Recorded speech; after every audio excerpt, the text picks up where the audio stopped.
Welcome to Good People, Good Works. Today, we go back to the year 1992, to the United Nations Earth Summit in Rio de Janeiro. At that summit, a 12-year-old child received a standing ovation for a speech she gave to the delegates.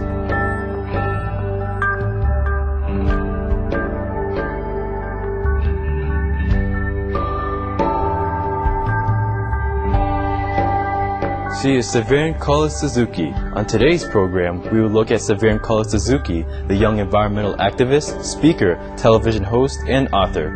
Severn was born in 1979. Her father, Dr. David Suzuki, is a third-generation Japanese-Canadian, a famed Canadian geneticist and environmental activist, while her mother is a writer and former Harvard University instructor. At 8 years old, Severn traveled with her family to the Amazon, where she was shocked to see the rainforest was burning. She told herself someone had to do something about this.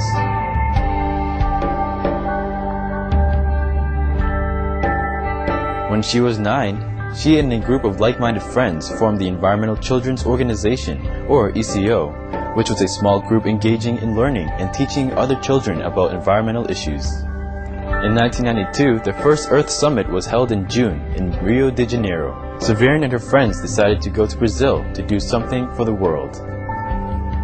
After they arrived in the capital city, using money they had raised themselves, they earned much attention from the media and the attendees because of their tender age. Severn had an opportunity to make a 5-minute speech as a child delegate. During that conference, her powerful speech touched the political representatives deeply, and some of them cried. Let's listen to her remarkable speech. Hello, I'm Severn Suzuki, speaking for ECHO, the Environmental Children's Organization. We're a group of 12 and 13-year-olds trying to make a difference. Vanessa Setti, Morgan Geisler, Michelle Quigg, and me. We've raised all the money to come here ourselves, to come 5,000 miles to tell you adults you must change your ways. Coming up here today, I have no hidden agenda. I am fighting for my future. Losing my future is not like losing an election or a few points on the stock market. I am here to speak for all generations to come. I am here to speak on behalf of the starving children around the world whose cries go unheard. I am here to speak for the countless animals dying across this planet because they have nowhere left to go. I am afraid to go out in the sun now because of the holes in our ozone. I am afraid to breathe the air because I don't know what chemicals are in it. In Vancouver, my home, just a few years ago, we found the fish full of cancers. And now we hear of animals and plants going extinct every day, vanishing forever. In my life, I have dreamt of seeing the great herds of wild animals, jungles and rainforests full of birds and butterflies. But now I wonder if they will even exist for my children to see. Did you have to worry of these things when you were my age? All this is happening before our eyes, and yet we act as if we have all the time we want and all the solutions. I'm only a child, and I don't have all the solutions. But I want you to realize, neither do you. You don't know how to fix the holes in our ozone layer. You don't know how to bring the salmon back up in a dead stream.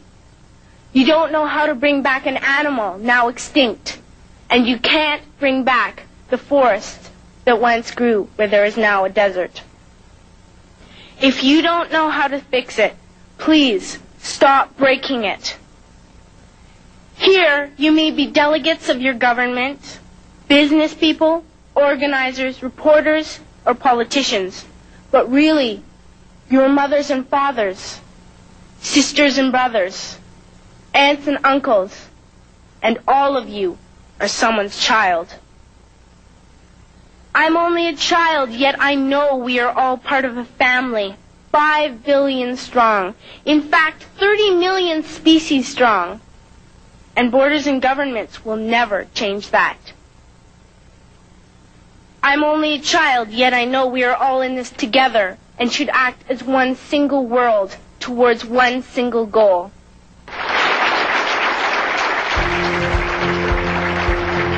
This is Good People, Good Works, and we'll be back with more on environmentalist Severin Suzuki after these messages here on Supreme Master Television.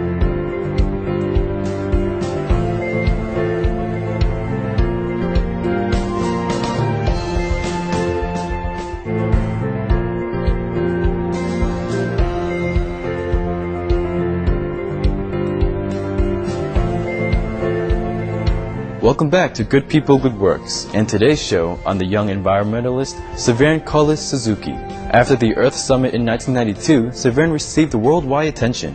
She became a popular environmental speaker and was invited to speak all over the world.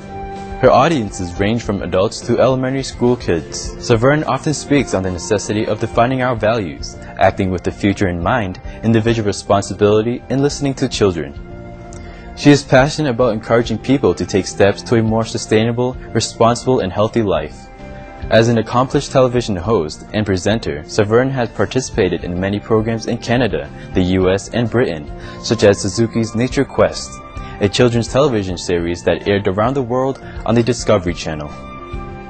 Trips she and other members of the environmental group Skyfish went on have become subjects of documentary films.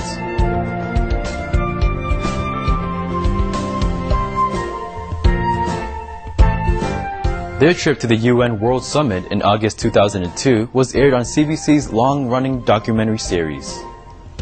Severin encouraged young people to find out what they want for the future. We need to identify what the new vision is, what the alternatives are to our current destructive lifestyles, she said in an interview. When she talked to the other young people on how those who are passionate about a subject can bring a change to their school, community, or even the world.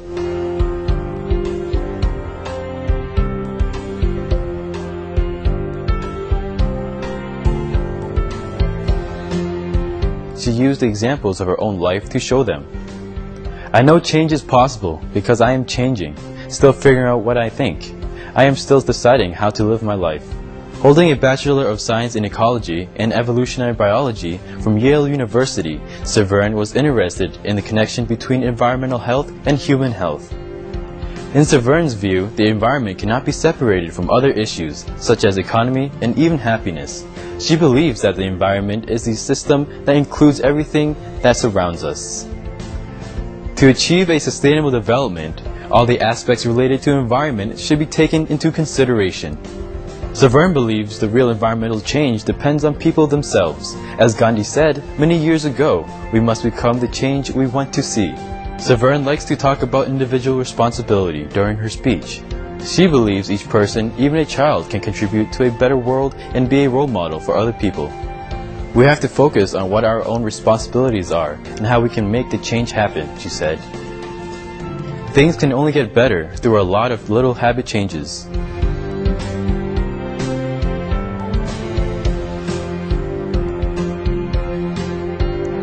In the recognition of responsibility, ROR, launched in 2002, she and her friends provide a list of ways to live more sustainably, which are all simple and fundamental, such as reducing household garbage, consuming less, not relying on cars so much, carrying a reusable cup, and most important, getting out into nature. In an article written for Time magazine titled, "The Young Can't Wait," Severin wrote, "The challenges are great, but if we accept individual responsibility and make sustainable choices, we will rise to the challenges, and we will become part of the positive tide of change."